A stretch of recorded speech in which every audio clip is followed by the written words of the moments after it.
A great time, and Kendrick's going to have a captive audience.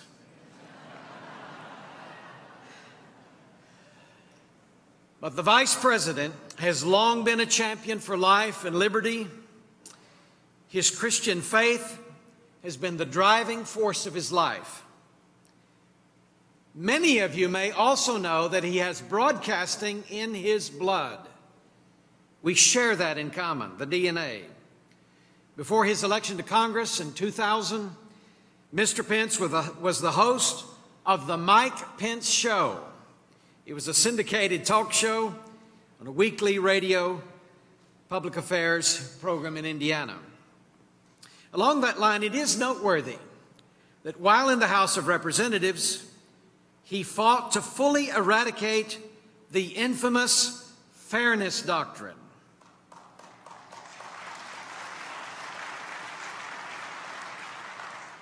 An Orwellian name, for sure. And he fought for other constitutional issues near and dear to our hearts. In fact, as a congressman, Mr. Pence was honored in 2009 with NRB's prestigious Faith and Freedom Award, which the association annually presents to a stalwart defender of religious liberty.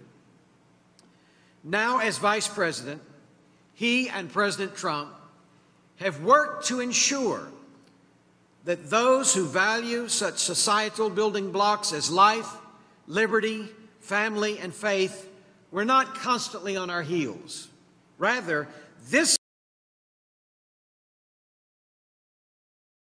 administration is leading the charge in a return to First Amendment principles at home and abroad.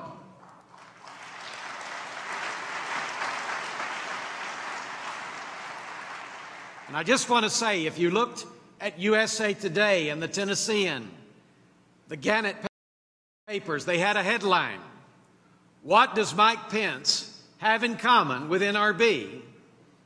And they answered, "A lot."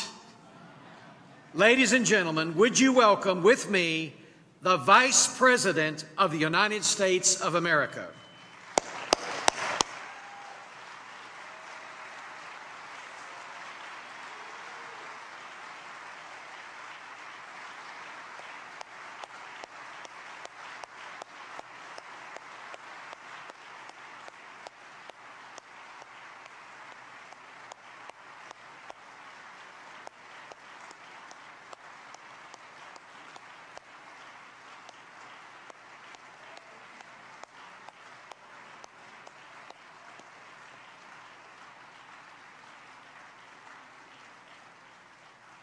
Pause. He's coming, I promise you. He's a very important man, and he might be doing the nation's business.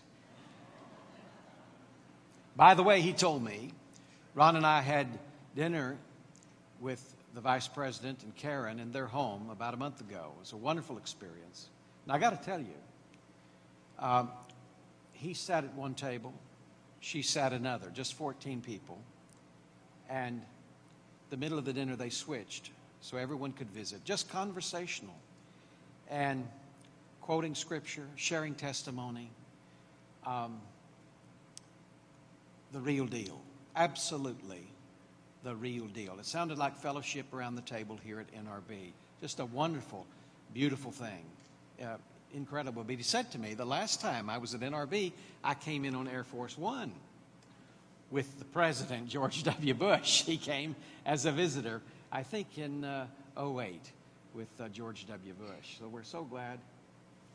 Are we ready? We are getting ready.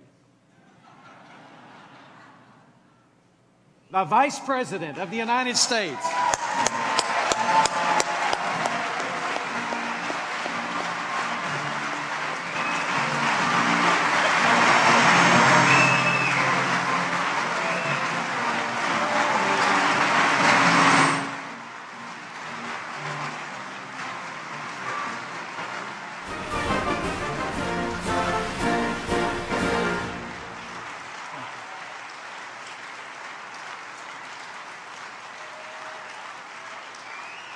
Thank you.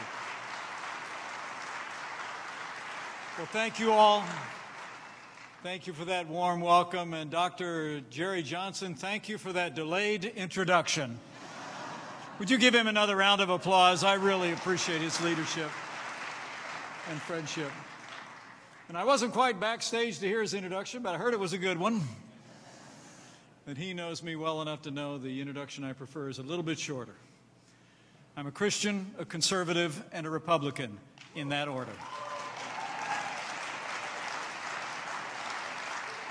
And to Chairman Michael Little, to the board, to distinguished guests, and to all of you whose faith and ministries have inspired the hearts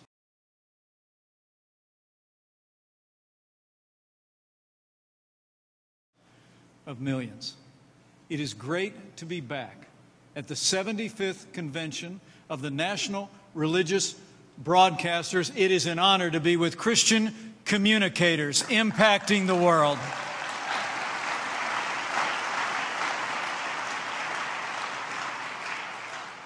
You know, as a former broadcaster, I've known and followed the remarkable work done by NRB and its members for decades. My years as a congressman, as a governor, and I just know in my heart that owing to the support of millions who cherish your ministries and your voices, that I stand before you today, in part, as Vice President of the United States of America. I'm humbled by your support and grateful on behalf of myself and my family. Thank you.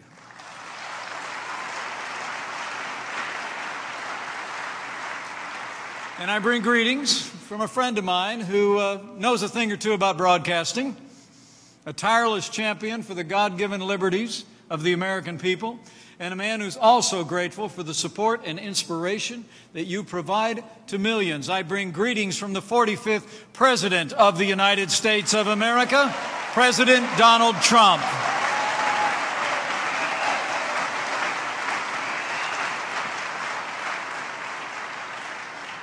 It's good to be with you all. And I'm also honored to be joined today by a dear friend and a leader whose personal story, whose professional achievements, and whose values have inspired countless Americans. Would you join me in welcoming Dr. Ben Carson back to the NRB convention?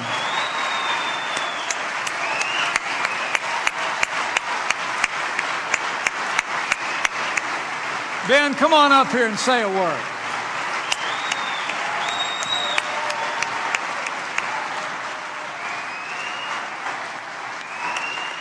Thank you. Well, thank you so much, and please be seated. Thank you, Mr. Vice President. This is a man who has so much courage, and he speaks for so many, particularly of those of us in the faith community. And I want to thank all the other elected officials, but everybody who is just a citizen, because we all have a sphere of influence. And by raising our voices, we really have an impact on what's going on. And NRB, I want to thank you for being a voice to so many and giving them courage and encouragement, because sometimes people think that when they lead a life of faith and values and principles that they're the only one. And you let them know that they're not there alone. It makes all the difference in the world. You know, when it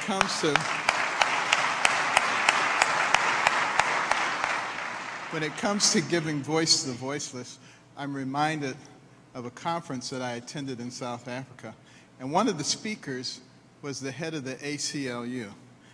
And, you know, he was talking about how they give voice to the voiceless. They speak for those who cannot speak for themselves and for the helpless.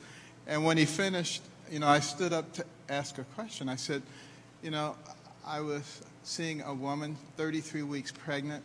She was on her way to Kansas to get an abortion. And her pediatrician had convinced her to come and see me. And I managed to talk her out of having the abortion. But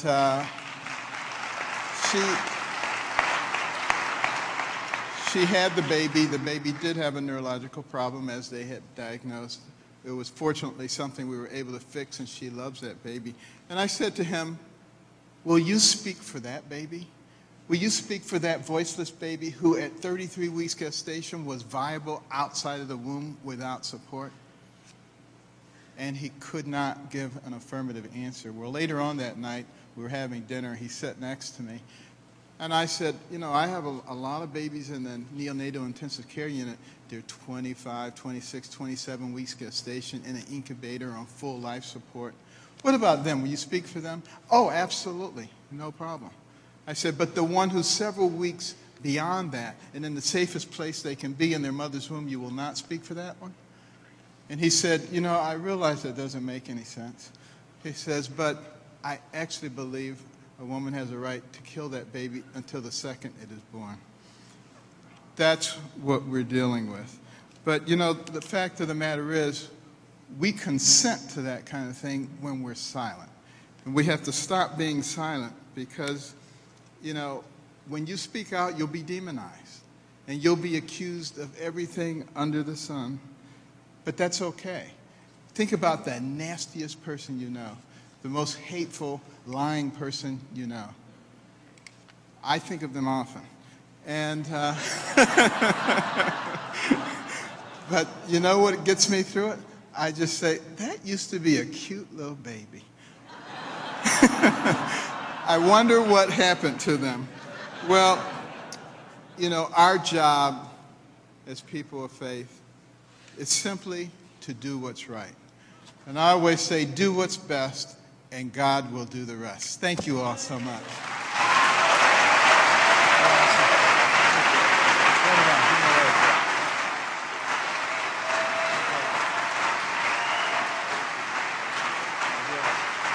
Great job.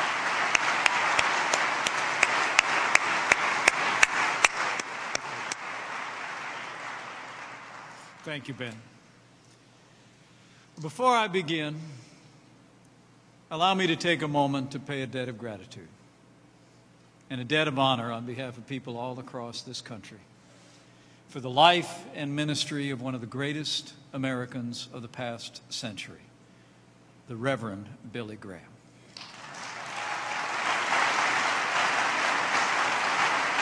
Like so many of you, I was saddened to learn last week that Billy Graham had passed away.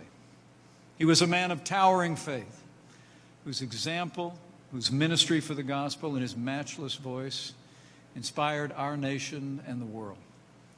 As President Trump has said, in his words, Billy's unshakable belief in the power of God's word to transform hearts gave hope to all who listened to his simple message. And it did. And his message was simple and consistent throughout his life. That God so loved the world that he sent his only begotten Son.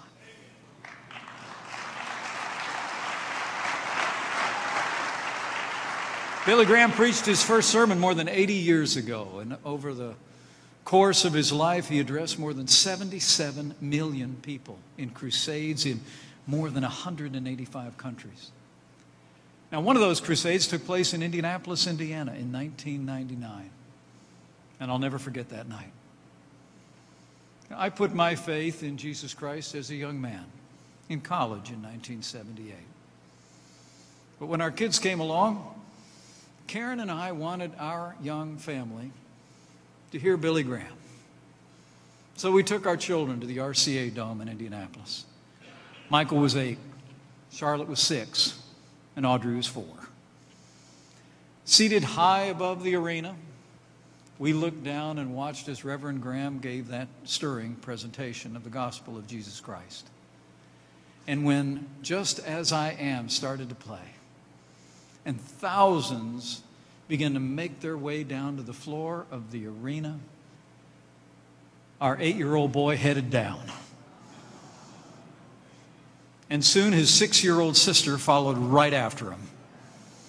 And my wife, holding our youngest, turned to me and said, "Go after them." And when I caught up with our kids, my son looked up at me with those big brown eyes and said, "Dad, I want to go down." And so we went. We prayed with a volunteer pastor on the floor that night. Well, that little girl is now a writer working in Los Angeles, and that little boy is now a lieutenant in the United States Marine Corps.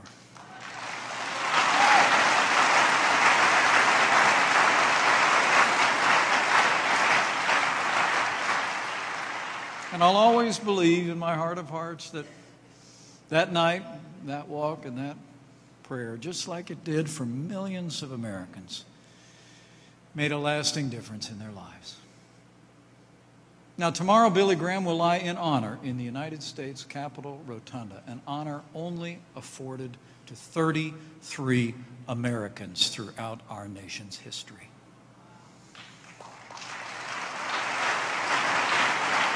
And this Friday, President Trump and I will travel to North Carolina for his funeral. We'll join his family. We'll pay tribute to his life and legacy. But we'll also join with the hearts of millions around this country and around the world who will say, with my small family,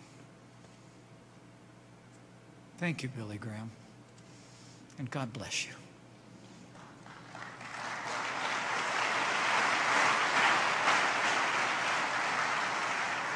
The debt this country owes Billy Graham can only be repaid by relentless imitation of his example, which I know is what all of you will continue to do, because that's what NRB members have been doing with distinction for 75 years. Since 1944, the NRB has been a light unto the world.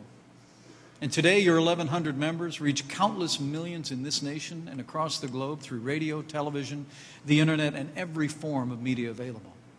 So let me first off take this opportunity just to thank you for all that you've done for faith and freedom over the years. The work and witness of the NRB has borne fruit for generations that will blossom for generations to come. So please give yourselves a round of applause for the difference that you make in the lives of the American people.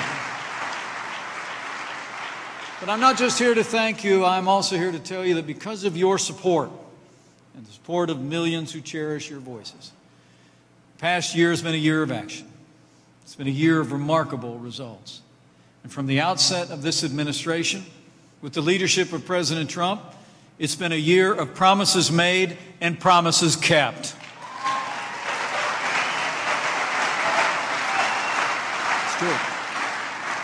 President Trump promised to rebuild our military and restore the arsenal of democracy. And in a few weeks, he'll sign the largest investment in our national defense since the days of Ronald Reagan. He promised to appoint strong conservatives to the federal courts at every level. And President Trump appointed Justice Neil Gorsuch to the Supreme Court and set a record for the most circuit court judges appointed in a single year of any administration.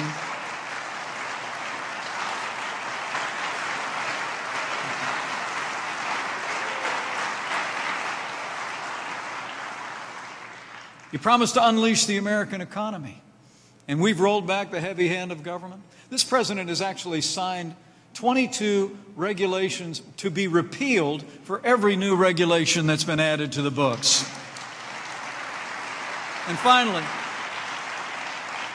President Trump promised to cut taxes across the board for working families and job creators, and just over 2 months ago, this president signed the largest tax cuts and tax reform in American history.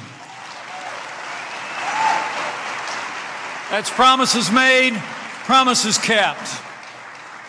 And on the world stage, we've also been restoring American leadership. Under President Trump, America once again stands without apology as the leader of the free world. Our allies are contributing more. Our allies are contributing more to our common defense than ever before. And for decades, after one president after another promised to move the United States Embassy to the capital of our most cherished ally, President Donald Trump made history on December 6th when the United States of America recognized Jerusalem as the capital of the State of Israel.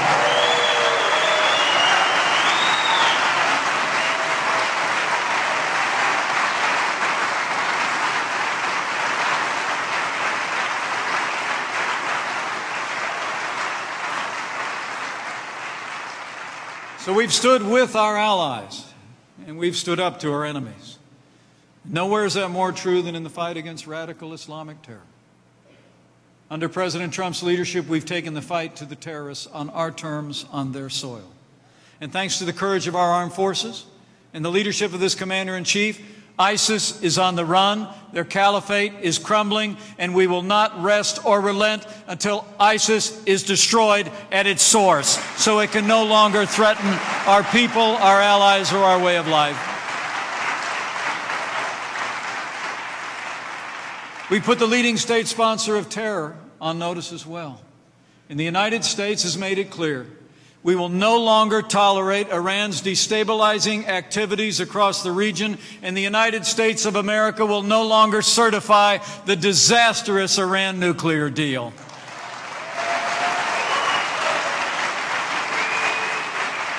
And in the wake of provocations and threats against the United States and our allies, we've made it clear. When it comes to North Korea, the era of strategic patience is over. And I promise you, the United States of America will continue to stand strong with our allies until North Korea stops threatening our homeland, our allies, and once and for all abandons its nuclear and ballistic missile ambitions. I promise you. So in this White House, it's about strength and growth for our nation and our people, and it's working. As I stand before you today, America is more secure, and our economy is booming. Since Election Day 2016, businesses large and small have created more than 2.5 million new jobs. Unemployment hasn't been this low in 17 years, and there are more Americans working today than ever before in American history.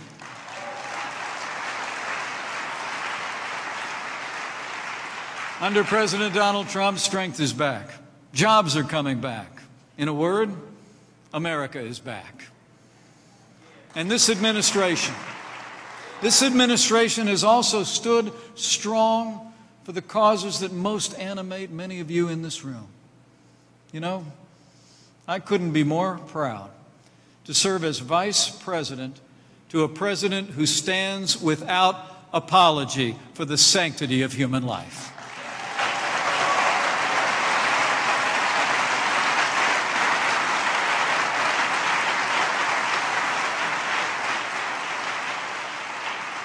From the first week of our administration, we reinstated the Mexico City policy, preventing taxpayer dollars from funding organizations that promote and perform abortions around the world.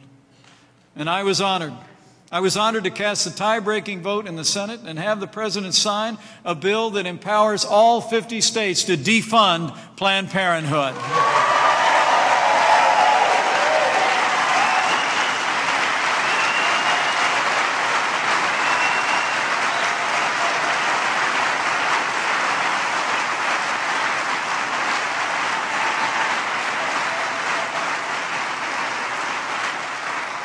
Just over 1 month ago, President Trump became the first president to address the March for Life from the Rose Garden at the White House. And as the president said on that day, our administration, in his words, will, quote, always defend the very first right in the Declaration of Independence, the right to life.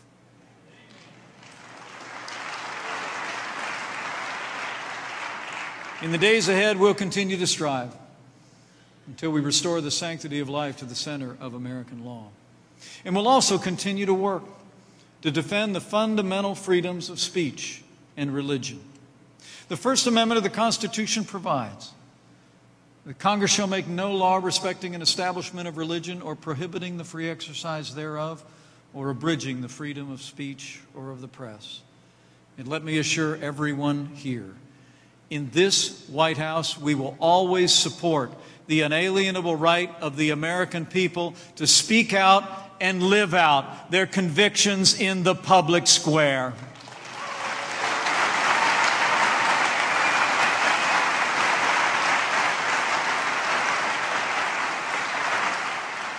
Last year on the National Day of Prayer, President Trump declared in his words that The federal government will never, ever penalize any person for their protected religious beliefs.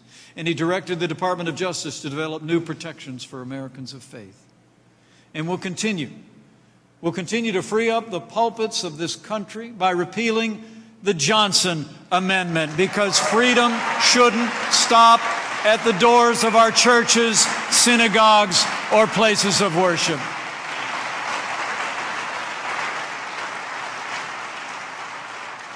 And on the world stage, President Trump has made promoting religious freedom a foreign policy priority of this administration.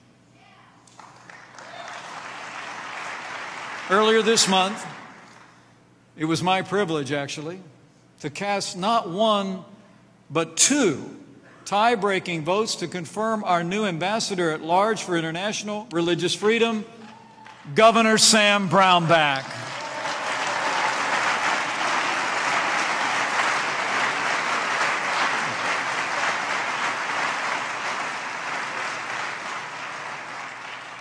As this gathering knows all too well, the freedom of religion is under assault across the wider world. In the maelstrom of the Middle East, the adherents of too many faith traditions have either fled to save their lives or live in mortal peril as we speak. The menace of radical Islamic terror has subjugated and enslaved Yazidis, Druze, Muslims. But the terrorists harbor a special hatred for the followers of Christ. And Christianity now faces nothing short of an exodus from large areas of the Middle East. As I said before, at this very hour, our armed forces are driving ISIS out of existence.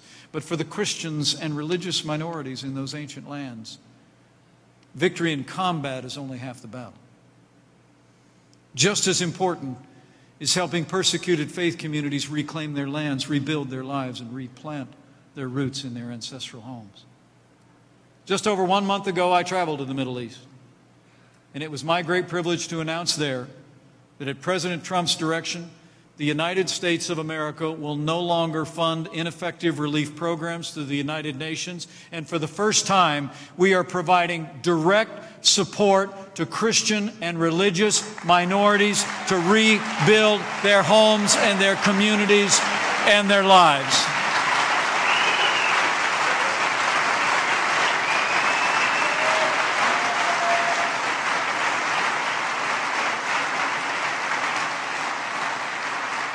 In fact, we've already committed more than $110 million to that end. You know, I stand before you today deeply humbled to address this gathering. But as I close, let me speak about what I know is on all of our hearts. The terrible shooting in Parkland, Florida, that claimed the lives of 17 innocent students and teachers and injured 14 more. It came in the wake of other terrible attacks in Las Vegas, and it followed the worst attack on a place of worship in American history in Sutherland Springs, Texas. As a nation, we mourn with those who mourn and grieve with those who grieve. And I know I speak on behalf of everyone here when I say that today and every day that follows, we will continue to earnestly pray for the victims of these events and their families. As President Trump has said, no child, no teacher should ever be in danger in an American school. And as the President told our nation's governors yesterday at the White House, school safety is the top priority of this administration.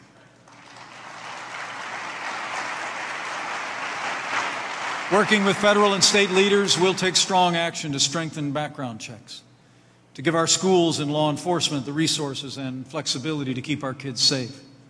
And we'll work to give families the tools they need to deal with those struggling with dangerous mental illness. We have much work to do. But with the President's leadership and support in the Congress, with strong partners in the state, I want to make you a promise. We will not rest until we make our schools safe again.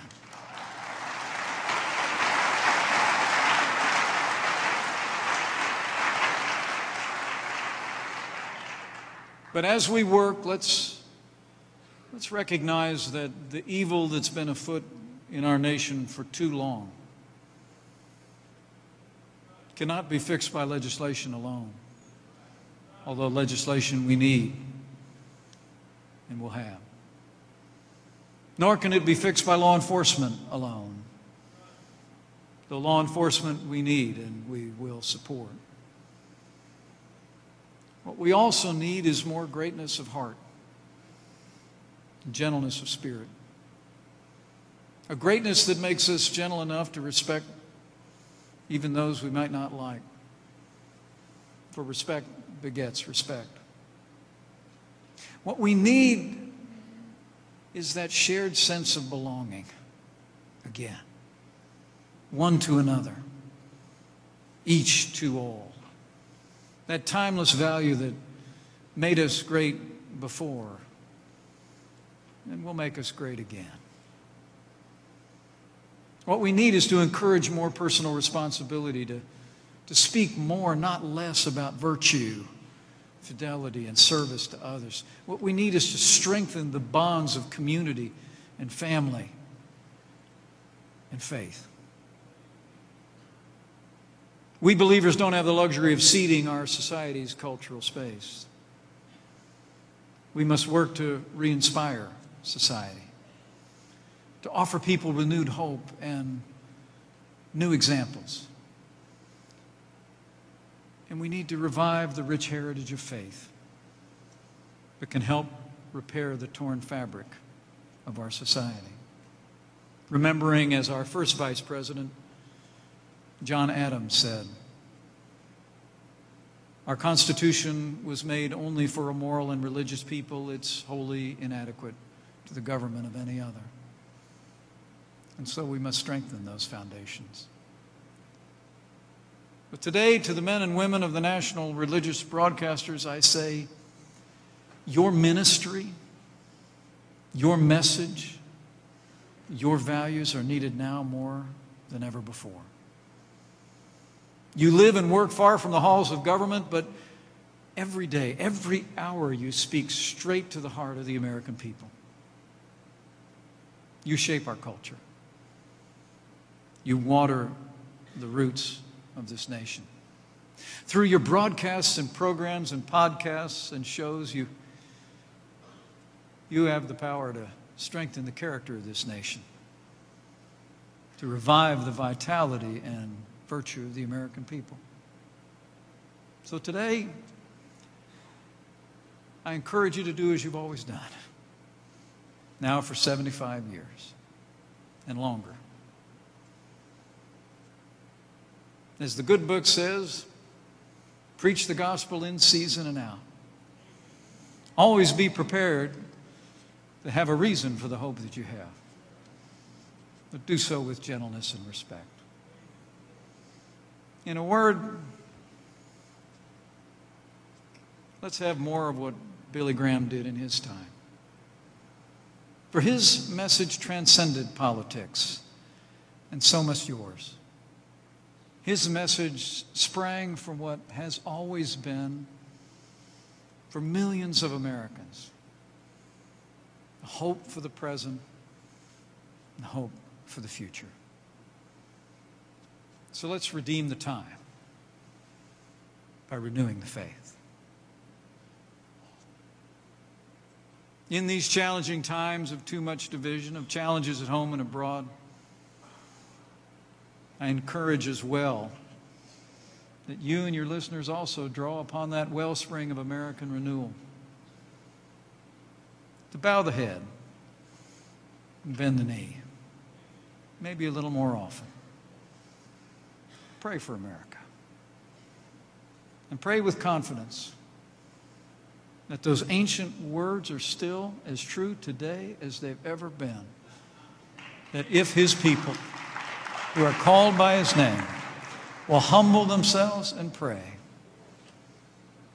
He'll do like He's always done throughout the long and storied history of this nation. He'll hear from heaven, and He'll heal this land, this one nation, under God, indivisible, with liberty and justice for all. So thank you. Thank you for the honor of addressing you. And I close with that confidence and faith, with the renewed commitment of all of you and the millions who cherish your broadcast, with President Donald Trump in the White House, and with God's help.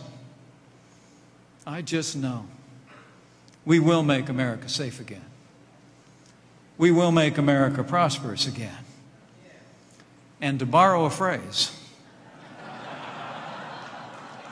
we will make America great again. Thank you all very much. God bless you, and God bless the United States of America.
you.